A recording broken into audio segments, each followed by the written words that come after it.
E o Romário e a Jaqueline tiveram um tempo grande na Índia, e um dos pastores lá da Índia, o Dino, esteve aqui com a gente. Pode subir aqui, ó.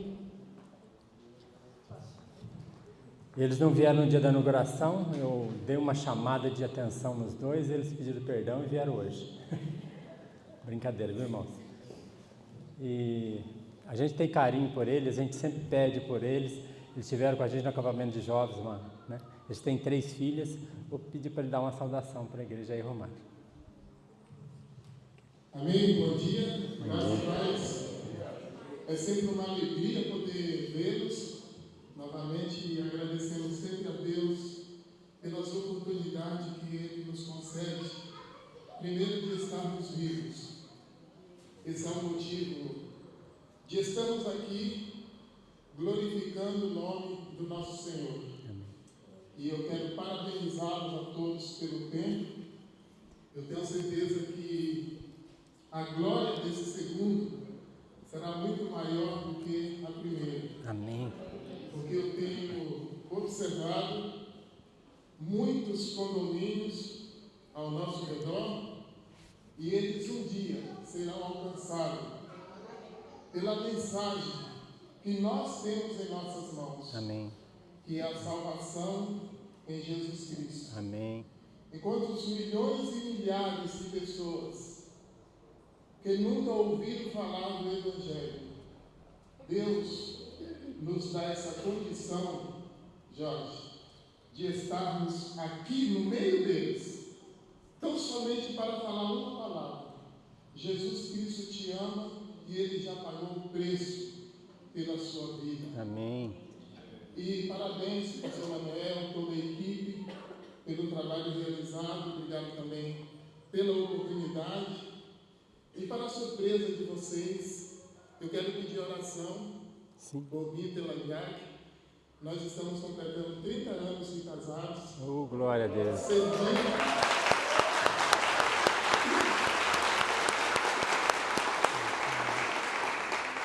Servindo nos campos transculturais e glorificando o nome desse grande Deus incalculável, que seria erroneamente para o homem tentar calcular sua grandeza. Então, muito obrigado pelas suas orações, contribuições também pelo mundo de missões.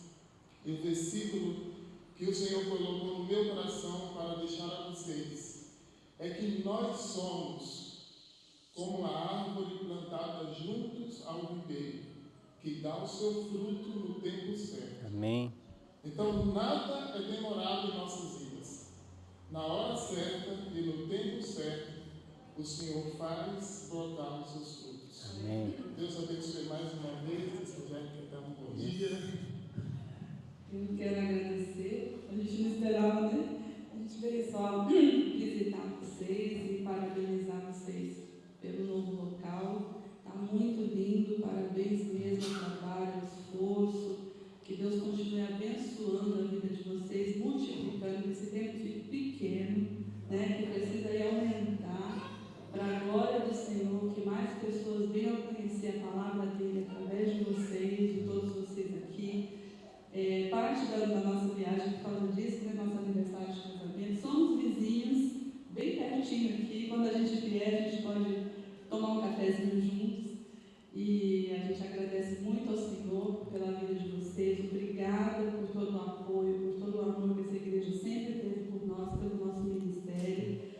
Existem pessoas glorificando e exaltando o nome do Senhor do outro lado do mundo, porque essa igreja, porque a igreja do Senhor contribui, colabora, ora, está presente, e nós somos todos parte disso, como uma grande equipe. Eu sempre falo, todos nós juntos como um corpo, levando a palavra do Senhor do outro lado do mundo, aqui em Taubaté, em todos os lugares, para que o Senhor continue abençoando a vida de vocês, prosperando e derramando todas as bênçãos dele sobre vocês. Muito obrigada, a gente ama muito vocês e eu estou muito feliz de ver esse espaço, ver todos vocês hoje. Deus abençoe. Amém.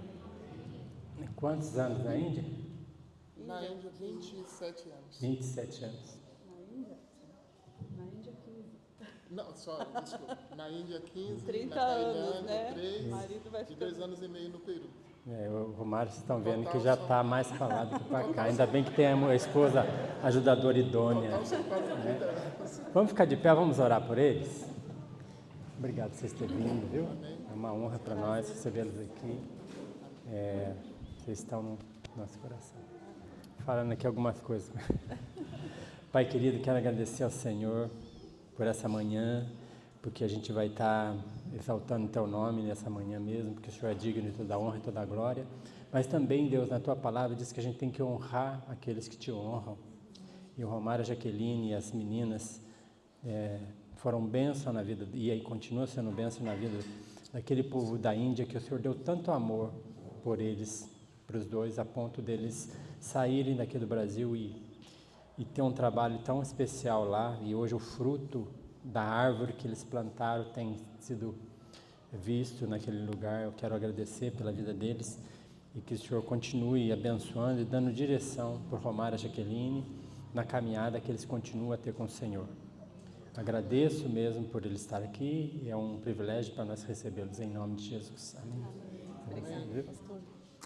Obrigada. A gente vai conversar sobre aquele assunto aí.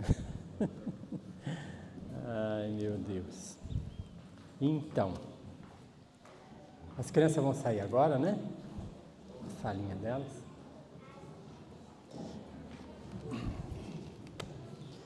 Eu não sei quanto a você, dessa semana a Jaqueline compartilhou que está tendo uma festa na Índia, uma festa que ela pediu oração, que é uma festa terrível, né?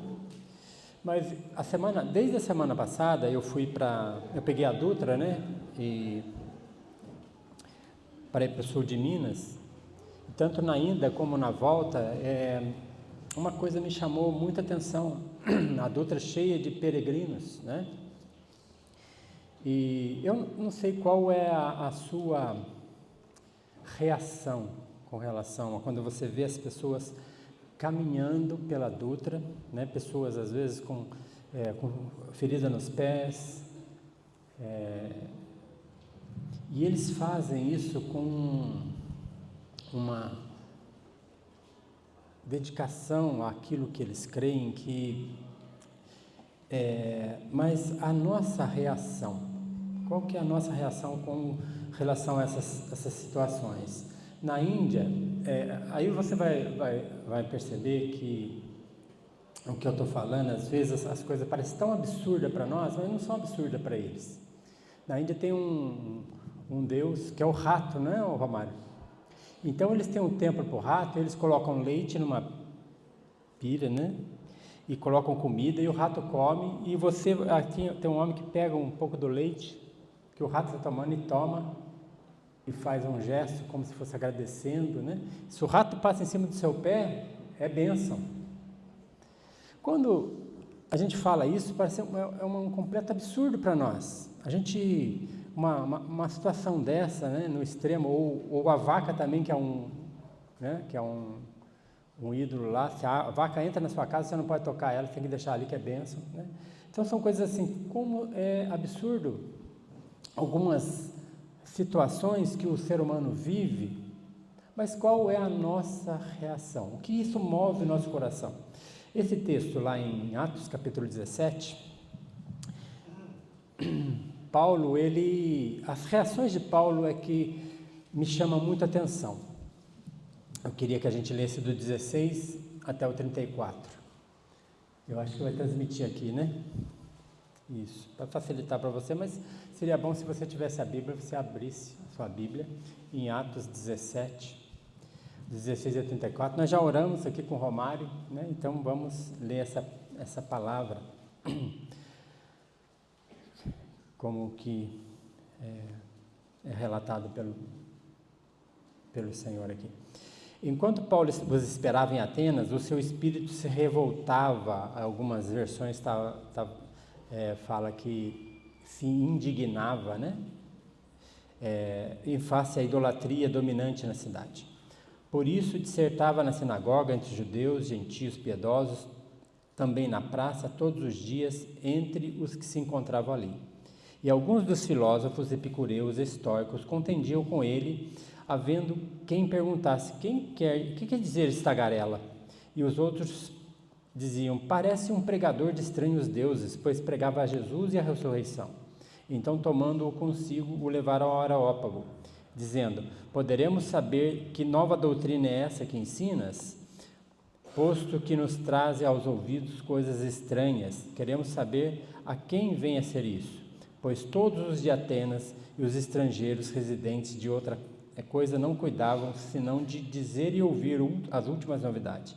Então Paulo, levantando-se no meio do Areópago, disse: senhores atenienses, em tudo vos vejo acentuadamente religiosos, porque passando e observando os objetos do vosso culto, encontrei também um altar, a qual está escrito: ao Deus desconhecido.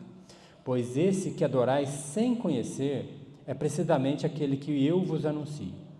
O Deus que fez o mundo e tudo que nele existe, sendo ele Senhor dos céus e da terra, não habita em santuários feitos por mãos humanas, nem é servido por mãos humanas como se de alguma coisa precisasse, pois ele mesmo é quem dá a todos, ele dá a vida, a respiração e tudo mais. De um só fez toda a raça humana para habitar toda a face da terra, havendo fixado tempos previamente estabelecidos e os limites da sua habitação, para buscarem a Deus, e se porventura tateando possam achar, bem como não está longe de cada um de vós. Pois nele vivemos, nos movemos, existimos, como alguns dos vossos poetas têm dito, porque dele também somos geração.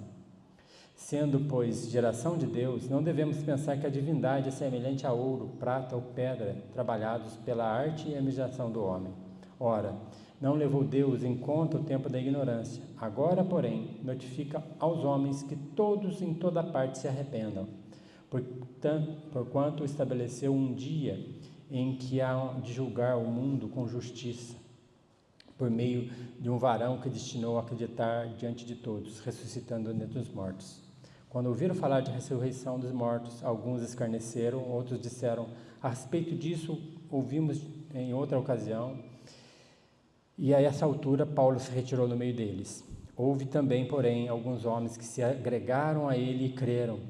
E entre eles estava Dionísio, o Areopagita, uma mulher chamada Dâmaris, e com eles outros mais. Amém? Aqui, Paulo está na segunda viagem missionária. Ele teve um atrito com Barnabé, né? A gente vê no contexto. E aí, ele pega Silas e depois pega Timóteo e sai para a viagem missionária. Então, ele passa por Troade, por Filipos, por Tessalônica, por Bereia. E depois dessa caminhada, ele vem para Atenas. Ele deixa Silas e Timóteo em Bereia e chega em Atenas e fala: Silas e Timóteo, venham ter comigo o mais rápido possível, né, que eu preciso da sua ajuda. E naquele tempo em que ele está ali em Atenas, e uma característica de Paulo, ele era extremamente perspicaz, ele não ficava parado. Eu acho que se a gente estivesse hoje convivendo com uma pessoa como Paulo, ele estava olhando para todo lado para saber o que ele poderia fazer, né? Ele era uma pessoa muito servil, mas ele tinha de Deus um chamado. O chamado específico para Paulo era para pregar o evangelho aos gentios. Então, essa visão de Deus para Paulo faz com que ele comece a olhar para o mundo, porque existe um mundo judaico em que Paulo veio, né? Ele nasceu judeu, né? Fariseu, e tudo isso está falando na palavra, mas quando Deus o chama para pregar o evangelho aos gentios, aí ele começa a ter uma atenção especial a esse grupo, porque é Deus quem o chamou, é Deus quem o enviou, né? E é interessante que Paulo, ele não, como ele estava nesse lugar de Atenas, e no versículo 16 fala que quando ele esperava em Atenas, né, quando ele estava esperando Silas e Timóteo ali, ele começa a olhar ao redor, né? E ele começa a ver a idolatria daquele povo. E isso causa em Paulo uma indignação. A primeira palavra, né, que vem à minha mente com relação ao que Paulo viu ali. Ele ficou indignado com tudo aquilo que ele estava vendo ali, né? A indignação dele não foi contra a questão política, não foi com uma questão da pobreza, mas com relação à cegueira espiritual. E essa é uma situação em que muitas vezes eu e você, ao invés de, quando a gente fica indignado com uma coisa, a gente, em vez de ter uma ação contrária àquilo, né, nós começamos a ficar indiferente. Isso não é comigo, né? Não tenho nada, né? Eu tenho a certeza que parte do chamado de um missionário, e o Romário e a Jaqueline estão aí para mostrar, é uma indignação. Eles olham, veem as coisas e falam, alguém precisa fazer alguma coisa, não é assim? E tem que mover, tem que mover a gente a fazer alguma coisa. O que a gente vai fazer? Essas pessoas andando na Dutra, elas realmente estão cegas. Elas acreditam naquilo com uma convicção a ponto de se sacrificar por aquilo. Mas nós conhecemos a verdade. E Paulo vinha aqui, ele veio em Atenas, muitos deuses. Existiam 12 deuses principais, né? Zeus, Hera, Poseidon, né? Quando está uma tempestade no mar, você clama para o Poseidon que ele acalma o mar, é isso? Não, irmãos. Quem acalma o mar é o Senhor Jesus, é Ele que é o Senhor de todas as coisas, né? Então, você cria um Deus para resolver um problema e passa a idolatrar aquele Deus, e assim era em Atenas, eles começaram a criar Deus. Então, tinha 12 deuses principais e uma leva de deuses, né? Centenas de deuses secundários. E a questão aqui é que eles começam a pensar, e a cabeça do ser humano é muito, muito estranha, né? Eu, quando era pequeno, eu queria ser sacerdote, né? De uma religião. Então eu tinha uma caixa de santos, santinho, tinha tudo quanto é santo que tinha, eu procurava e eu fazia coleção. Até sumiu, nem sei aonde foi para isso. Então eu tinha uma coleção, eu tinha um principal, né? Que é o Francisco. O Francisco era aquele que eu gostava mais, né? Mas eu tinha um medo dos outros ficar com ciúme e me castigar, né? Aí, de noite, quando eu ia dormir, eu punha debaixo do travesseiro um daqueles, para me dar uma tranquilidade, né? Você vê que loucura a cabeça da gente, né? Eu fazia isso achando que aquilo era... E esse povo aqui, esses monte de deuses, eles também tinham essa sensação. E se a gente esquecer um Deus, o que vai acontecer? A pessoa idólatra é extremamente supersticiosa, não é? Bate na madeira, irmão. Né? A gente não faz isso? Não bate não, Rogério, pelo amor de Deus, Rogério, né? A gente tem essa questão que nasce com a gente cria, a idolatria faz parte da vida da gente. Mesmo às vezes entre pessoas cristãs, é uma coisa que a gente tem muito cuidado com a idolatria. A gente pode idolatrar um filho, às vezes não é nem uma imagem, né? Mas nesse caso aqui, eles tinham todos esses deuses e eles pensavam o seguinte, se nós não tivermos todos os deuses, alguma coisa pode acontecer, né? E aí eles criaram o tal Deus desconhecido, para não serem castigados, porventura, não homenagear um Deus desconhecido. E ali eles faziam oferenda, eles faziam toda a espécie de peregrinação àqueles templos, né? E isso era o normal, né? Então Paulo, enquanto ele esperava em Atenas, fala que o seu espírito se revoltava e ele ficou indignado com aquilo, em face à idolatria dominante na cidade. Aquilo não casava bem, né? Para um homem como Paulo, que foi chamado para levar luz para as pessoas. E aí, da indignação, ele passa a agir. E aí, o primeiro lugar que ele vai, aqui, é na sinagoga. Porque entre os judeus, e é isso que é uma coisa interessante, e às vezes a igreja se torna uma sinagoga daquela época.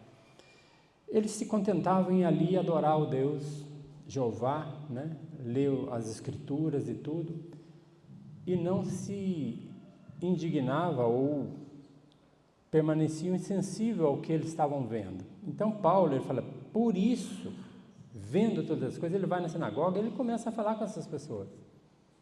né? Vocês não estão vendo tudo isso, essa bagunça? Vocês não estão vendo essa idolatria? E ele começa a falar, tanto na sinagoga como fora da sinagoga. Ele não consegue ficar tranquilo com relação a essa inércia de você ver o que é errado e você não fazer nada. E a partir daí ele começa a pregar e falar, né? E ele começa a falar nas praças também, porque para ele a questão do Evangelho, que é o poder de Deus para a salvação, é algo essencial. Ele tinha que pregar. Paulo ele fala assim, a mim pesa essa obrigação. E ai de mim se não pregar o Evangelho, né? Às vezes a gente pensa assim, isso é uma questão, eu sei, né, que Paulo era a pessoa fala um ponto fora da curva, né? Mas o exemplo de Paulo tem que fazer com que a gente faça alguma coisa, no âmbito pequeno que a gente está. Às vezes começa com uma chama, de eu enxergar uma pessoa que ela não consegue enxergar a verdade, e eu falo assim, não, eu vou investir na vida dessa pessoa, né? E essa chama, ela vai ardendo e Deus vai nos mostrando mais coisas tão maravilhosas, né? Então ele começa a pregar o Evangelho, e ele começa a debater com as pessoas, e ele começa a argumentar. Eu acho interessante que quando a gente tem um interesse de pregar o Evangelho, seja para qualquer pessoa, a gente tem que investir tempo para conhecer aquele contexto, aquela cultura, seja o que for, a gente tem que investir tempo. E você vê, assim, depois a gente vai falar sobre a argumentação de Paulo, como ele conhecia o povo culturalmente, aquelas imagens e toda aquela coisa, ele conhecia aquele povo. Ele não foi assim, sem preparação para fazer uma pregação qualquer, né? Ele foi com um argumento de sabedoria. Tem uma frase que eu vi essa semana que eu achei muito interessante, que fala assim, a argumentação não está em atacar o erro, mas iluminar o caminho da verdade, né? Diz também, quando o respeito não vem naturalmente, a argumentação o constrói. A gente tem que levar luz. E quem que é a luz do mundo? É o nosso Senhor. Eu não estou falando com isso que a nossa argumentação vai convencer ninguém. Nada disso. Quem convence é o Senhor. Paulo sabia disso, mas Paulo preparava o seu discurso de uma forma em que ele pudesse oferecer o melhor para iluminar a mente daquela pessoa, para que aquela pessoa pudesse ver, peraí, né? E nós, eu e você, a gente tem que investir no conhecimento, para quê? Para que a gente possa argumentar, para que a gente possa falar e levar, né, a solução para as pessoas, porque o Evangelho é o poder de Deus, para a salvação de todo aquele que crê.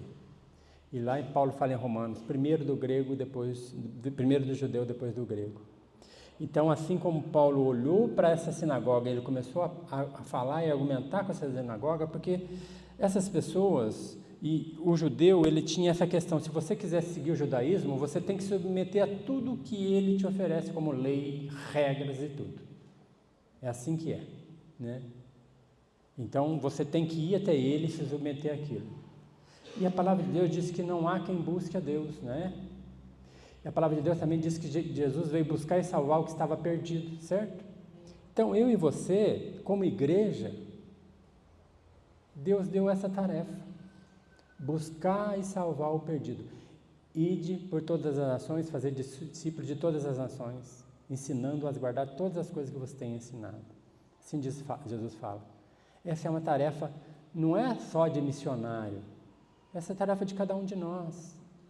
Todos nós temos essa obrigação, nos pesa essa obrigação de levar a palavra, mas levar a palavra de uma forma sábia, né? E nós temos que pedir, Senhor, me dê sabedoria, como eu vou pregar o Evangelho para aquela pessoa? O que ela pensa? Conversa, ouve, reflete e argumenta com sabedoria. sabendo que o poder está na palavra, o poder está no Espírito Santo que convence, o poder está no nosso Deus, não em nós, mas Ele nos permite argumentar, né? E levar as pessoas a enxergarem a loucura que é isso. E Paulo, ele não é ofensivo, né? Ele não chega lá para aqueles homens e fala, vocês são todos idólatras, esse Deus aí não existe, nada disso. Ele começa a olhar e ele percebe naquela cultura esse altar ao Deus desconhecido, né? Tem um missionário, o Don Richardson, tem o livro Fator Melquisedeque, tá? Você lê, Don Richardson, ele faz o seguinte, ele fala que cada cultura tem uma chave, uma ponte que Deus coloca para que você possa ligar ao Evangelho, né? Ele foi pregar o Evangelho para uma tribo de canibais, e o livro dele é muito bacana, e quando ele chega, o filho dele cai na água, e o filho dele sai praticamente morto, e ali eles conseguem orar e ressuscitar aquele menino. Tem muitas coisas na história desse homem. Mas ali é interessante que essa tribo tinha um costume. Eles convidavam você para ir na casa deles, né? Aí jantava com você, oferecia o melhor que eles tinham num banquete. Quando acabava o banquete, eles pulavam em cima de você, matavam e te comia depois. Olha que costume bacana, né? Essa a ideia. E quando eles faziam isso, e ele começava a falar de Jesus, e falava de Jesus, da cruz, ele queria que aquelas pessoas saíssem desse tipo de costume horrível. E num determinado momento, ele fala sobre Judas, que traiu Jesus. Quando ele fala sobre Judas, toda aquela tribo começa a gritar, Judas é o nosso herói, Judas é o nosso herói, porque não traiu uma outra pessoa de outra tribo, traiu o amigo. E aí ele começa a chorar e fala, não dá, o que eu vou fazer com esse povo, né? Deus, fulmina todo mundo. Não é assim que a gente pensa? Já pensou um negócio desse? E aí vem a chave. Aquele povo, quando eles queriam fazer paz com a outra tribo, que eles tinham matado uma pessoa, eles pegavam o filho deles e doavam para outra tribo, e pegavam o filho da outra tribo e vinham para a tribo deles. Essa doação dessa criança, essa troca dessa criança fazia com que eles fizessem amizade. E eles não mais praticavam esse tipo de atitude, por quê? Porque eles poderiam futuramente matar o próprio filho deles, que estava no meio daquela tribo. E aí ele fala assim, é isso. E aí ele fala que Deus, para trazer paz aos homens, Ele deu seu Filho. E aí eles entendem o Evangelho e eles se convertem ao Evangelho. Você vê aqui, a chave, né? Então, esse investimento dele naquela cultura trouxe salvação para aquele povo. E o que Paulo faz aqui é isso, ele vê esse ponto, essa chave, ao Deus desconhecido. E aí ele começa a fazer o discurso. Olha, eu vejo que vocês são muito religiosos. Realmente, a religião de vocês faz vocês faz oferenda para esses deuses, né? Quantas coisas vocês fazem e praticam com esses deuses? Ele fala aqui, deixa eu ler o texto aqui, no 22, então Paulo levantou-se no meio da arábia e disse, senhores atenienses, eu vejo que vocês são acentuadamente religiosos. O mundo é religioso, né? O mundo tem suas crenças. A Índia é religiosa, o mundo muçulmano é religioso. Mas qual é o problema desse mundo? Eles não conhecem o Deus que nós servimos, o Deus desconhecido. Não conhecem o nosso Deus. Eles desconhecem totalmente. Nós mesmo como cristãos, o Romário falou que esse Deus que, né? Mas ele se fez e se revelou para nós, e ele quer ter intimidade com a gente também, para que a gente possa revelar um Deus, não que a gente viu falar, né? Mas um Deus que a gente conhece de fato, de verdade, como Jó fala, né? Antes eu conhecia de ouvir falar, agora eu conheço de fato e de verdade. Conhecer a Deus com intimidade faz com que a gente olhe para o mundo com indignação, mas não uma indignação que vai levar a gente a não amar aquele povo, uma indignação que leva a gente a falar, eu tenho que levar a luz para esse povo. Esse é o ponto do argumento de Paulo. E ele continua, eu vejo que vocês são religiosos porque passando eu vi o objeto de culto seus, encontrei também um altar que está escrito ao Deus desconhecido, pois este que vocês adoram sem conhecer, é esse que eu vou te apresentar. E aí ele começa com essa questão de revelar um Deus que é o nosso Deus.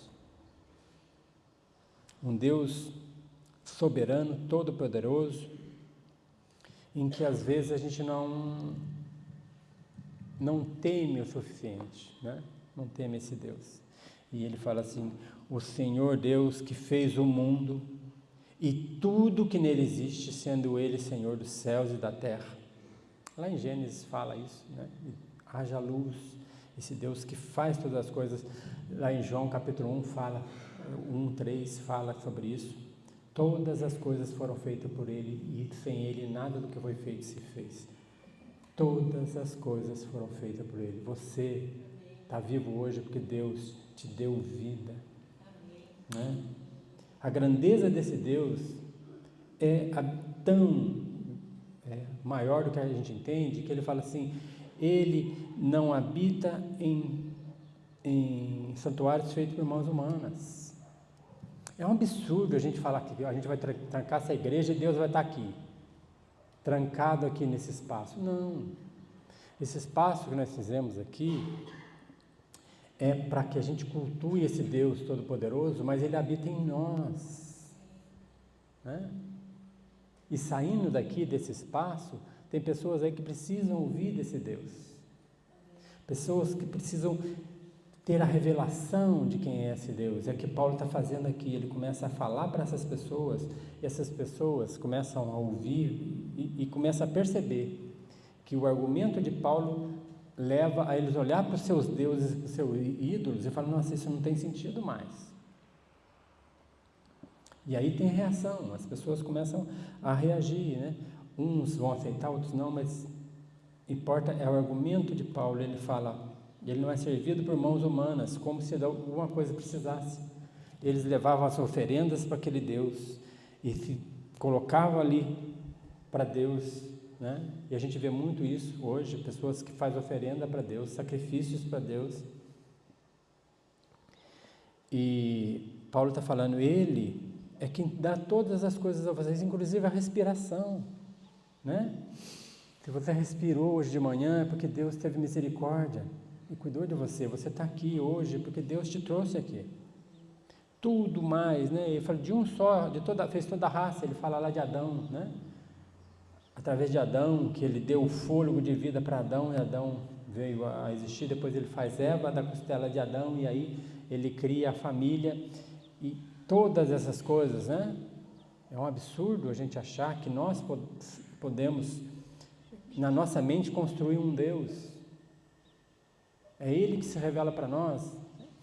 É através dessa revelação dele que nós mudamos a nossa concepção das coisas, né? É isso que ele está falando aqui. Ele fala, vocês buscam a Deus, porventura, tateando, né? Sabe quando a pessoa está cega e ela começa a tatear e colocar a mão para tentar encontrar as coisas? É isso que Paulo está falando, vocês ficam tateando, né? Como se vocês pudessem achar, né? Mas Ele não está longe, né? Às vezes a nossa visão que Deus longe, distante, também não é certa. É um Deus presente, né? É um Deus que está ali. E nós, como cristãos, sabemos disso. Nos momentos difíceis, o nosso Deus está presente, né? Eu sempre falo, eu gosto de falar aquele texto de Jesus, lá em Mateus 28, eu falei, eis que estarei convosco todos os dias. Todos os dias. Então, esse Deus presente, e que era presente na vida de Paulo. Paulo não estava falando de algo criado pela mente dele, ele está falando de algo que ele viveu. E essas pessoas olhavam para Paulo e falavam, pô, esse cara tem convicção nas coisas que ele está falando, não é algo jogado para boca para fora, não. Nele vivemos, nos movemos, existimos como, aí fala ele cita, você vê o conhecimento dele, ele cita que os poetas seus falam que ele não está longe de cada um de vocês, né? Também somos geração dele, nós somos gerados por ele, todos nós somos gerados por esse Deus, né? Se você vai ler no começo em Jeremias, né? Jeremias reconhece que Deus o conhecia, né? Antes dele haver nascido, né? Todas esse conhecimento de Deus que está além daquela às vezes da nossa mentalidade humana, né? Ele fala, sendo pois geração de Deus, não devemos pensar que a divindade é semelhante a ouro, prata, pedra, trabalhados pela arte da indignação e imaginação do homem, né? Isaías fala que o homem pega uma madeira, corta a árvore, constrói o seu ídolo e depois põe o resto para o fogo, né? E ele mostra a ignorância que é isso. Você fazer uma imagem de um Deus que não tem boca, mas não fala, tem ouvido, mas não ouve, tem nariz, mas não cheira, né? Lá o Salmo 115 fala isso.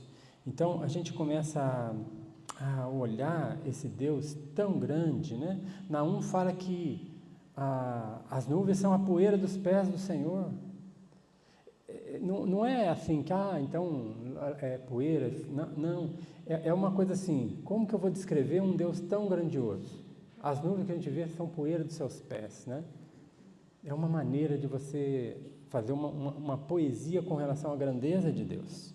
E esses homens, eles olhavam, eles contemplavam Deus e falavam, nossa, que grandeza é essa? Por isso que os profetas ficavam tão revoltados quando o povo de Deus deixava de adorar ao Deus Jeová e ia adorar outros deuses, Baal e seja o que for, né?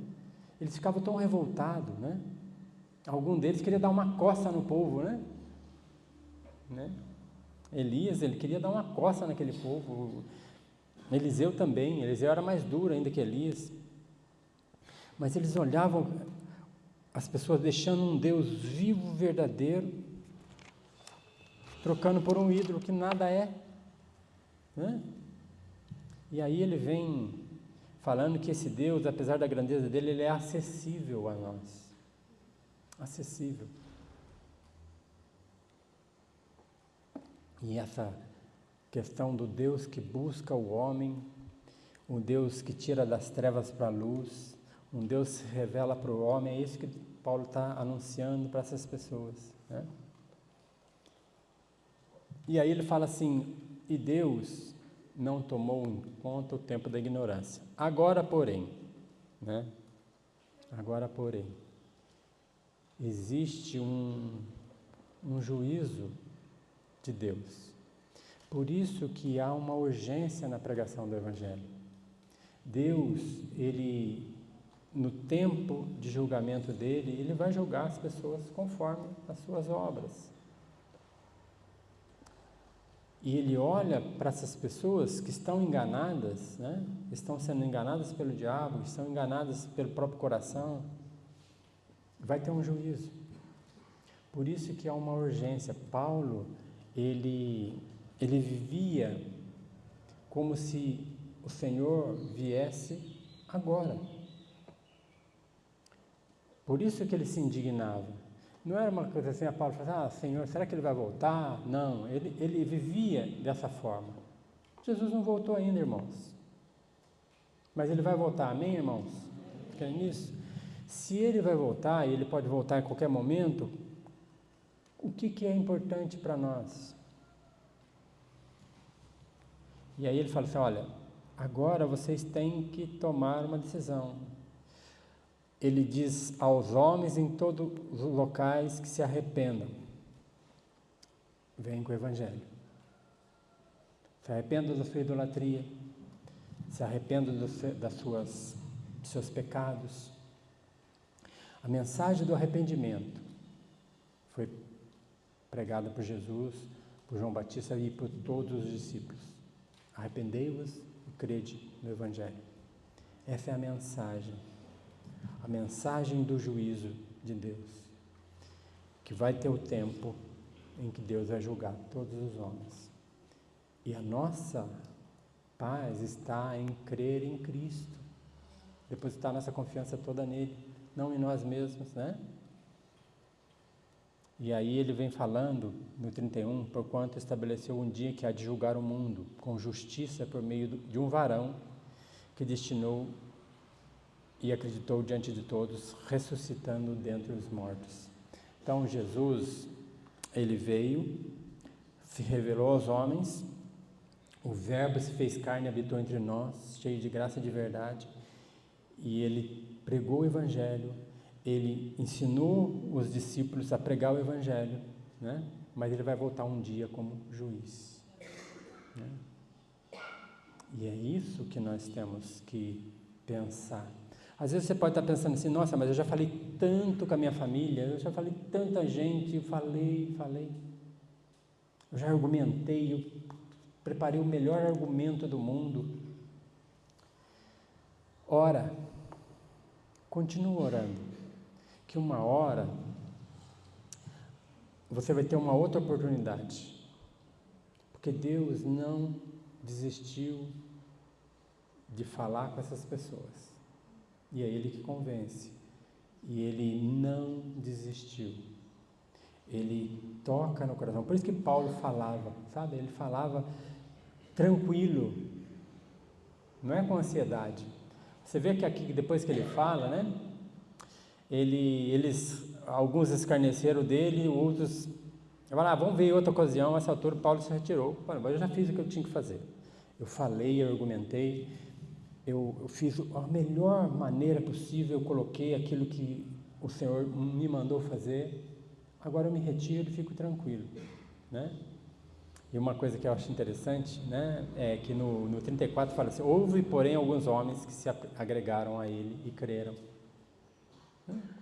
Essa é a graça de Deus. Aí você começa a olhar e fala, nossa, como que Deus é bom, né? Alguns ali falam, não, outra ocasião, não sei se eles tiveram outra ocasião, né? Mas Deus sabe. Mas Ele fez o que Ele tinha que fazer. Ele dá o nome dessas pessoas e foram com Ele. Essa atitude de Paulo, e eu quero falar para você que você não é como Paulo, tá? Nem eu sou como Paulo, mas pequenas coisas que Deus coloca nos nossos caminhos que nós temos que fazer, né? O resultado pode ser rejeição, não estou preparado agora, né? Mas algumas pessoas vão crer. E aí você tem que cuidar dessas pessoas. Lembra que Paulo, ele não abandona as pessoas, ele vai e caminha com a pessoa. Eu acho que a coisa mais difícil para nós, como igreja, não é pregar o Evangelho. A coisa mais difícil é a gente caminhar com as pessoas. Na igreja aqui, a gente tem um problema de discipulador, né? Pessoas que acompanham, que caminham junto. Nós estamos com um problema. Falar de Jesus, muita gente fala, mas cuidar, porque cuidar dá trabalho. Cuidar dá trabalho. É como se estivesse pegando um neném, um bebê, a palavra fala sobre isso, é um bebê na festa, você tem que alimentar, tem que cuidar, né? Para a gente terminar esse culto, eu queria que a gente pensasse, o que causa indignação? O que causa indignação para você, pessoalmente? Pessoas na Dutra caminhando, causa indignação? Não estou falando que você vai ter que caminhar com essas pessoas, algumas pessoas fazem isso, montam uma barraca, dá água e começa a falar, é uma estratégia. Mas essas pessoas, elas estão agindo, né? Você tem pregado o Evangelho para as pessoas? É muito importante a gente pregar o Evangelho, é muito importante a gente se importar com as pessoas, a gente não desejar para as pessoas que elas sejam condenadas, né? A palavra de Deus diz que Deus não tem prazer na morte do ímpio, não tem prazer, Ele não tem prazer. E a gente tem que buscar sabedoria, por isso que a gente precisa conhecer a Bíblia, mas também conhecer a cultura, né? Conhecer as pessoas.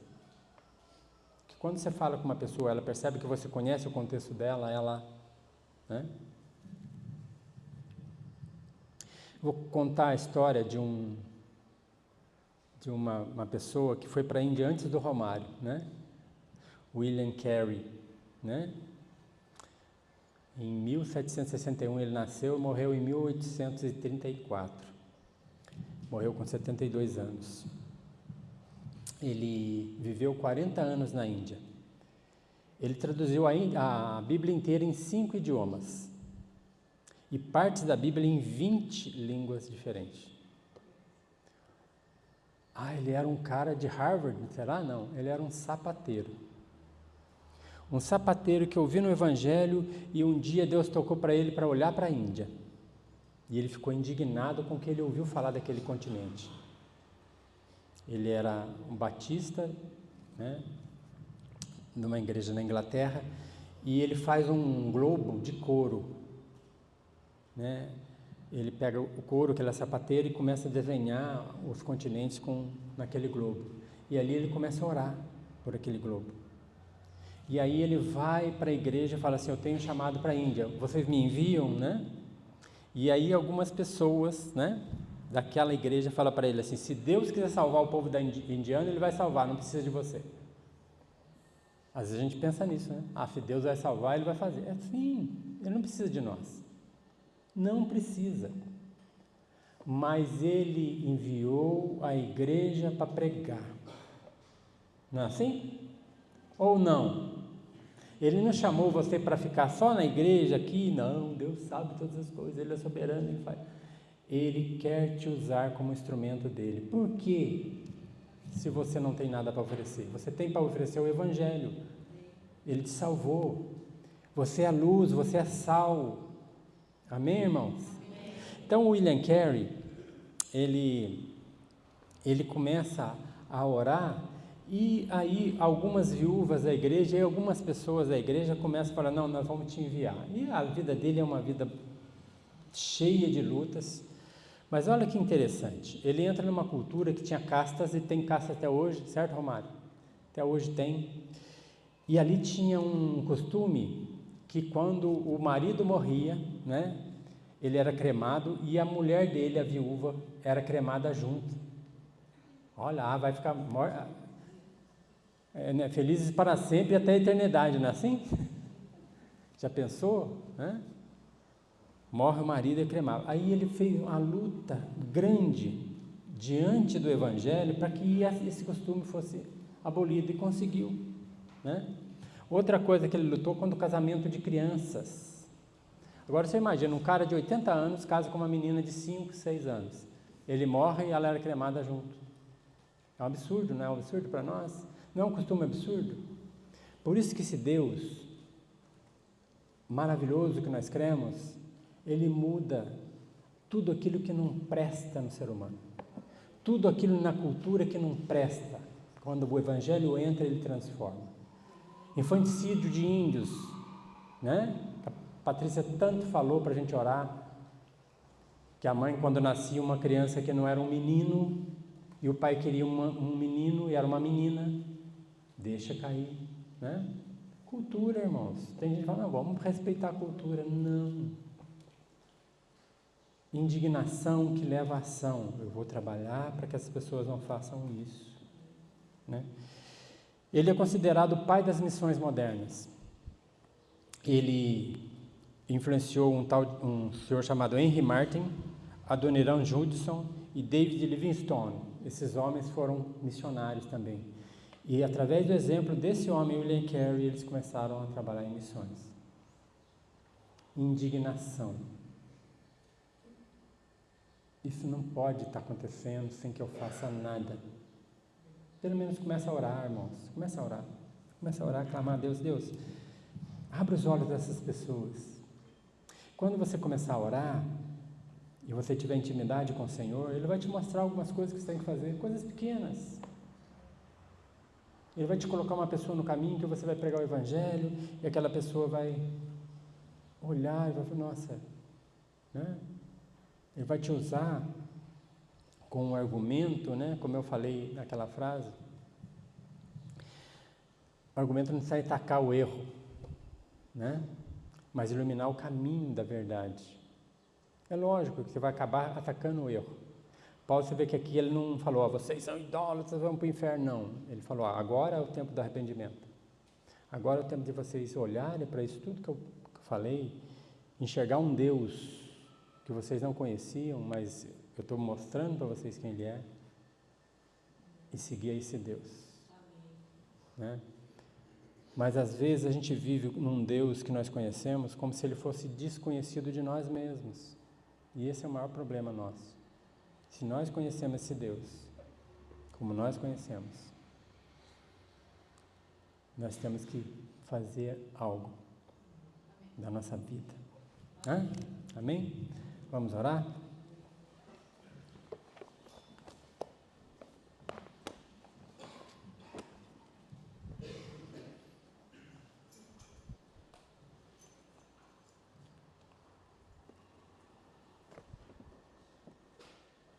Vamos orar.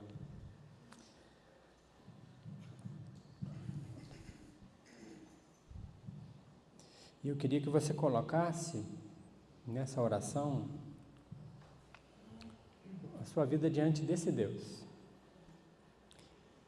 E que, primeiro, que você começasse a pensar sobre a vida sua, se você tem se indignado com as coisas, né? Porque assim como Jesus, ele ficava revoltado com a injustiça, com a idolatria, né?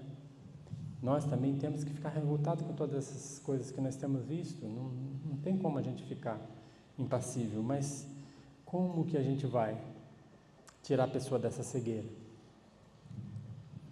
Preparar, conhecer, né? Ter relacionamento e pregar o Evangelho, pregar a verdade, pregar a palavra, né? Procurar um gancho para que eu possa atrair aquela pessoa, para que o assunto possa surgir. E buscar no Senhor sabedoria, né? Lá em Tiago fala assim, se você necessita de sabedoria, né? Fé também, né? Peça a Deus, que vai te conceder abundantemente, né? Você já pediu sabedoria para Deus? Lembra que Salomão pediu para Deus sabedoria? Aí Deus fala para ele assim, como você não pediu riqueza nem nada, né? Deus se alegrou daquilo, falou, mas eu vou te dar tudo isso, porque você pediu o que você tinha que pedir, sabedoria. Sabedoria para julgar o povo, sabedoria para falar com o povo, né? Peça sabedoria para o Senhor nessa manhã, para que Ele possa te usar durante essa semana, né? E se você for usado durante essa semana, você vai ver que é uma semente ali, e você vai começar a ser usado mais e mais vezes. Pai querido, quero agradecer ao Senhor por essa manhã, pela Tua palavra. Senhor, o Senhor conhece o coração de cada um de nós. O Senhor tem mostrado para nós muitas coisas difíceis que a gente tem vivido. Essas pessoas que estão caminhando por essa luta, com o coração muitas vezes voltado a um Deus que eles criaram, né? Mas eles precisam conhecer ao Senhor, o nosso Deus, o Deus vivo e verdadeiro, um Deus que habita junto com o seu povo, que nos dá direção, que nos ama e que nos direciona, e que nos envia. Que o Senhor possa mesmo nessa manhã preparar o nosso coração para que a gente faça aquilo que o Senhor tem nos chamado para fazer. Em nome de Jesus. Amém. Vamos ficar de pé?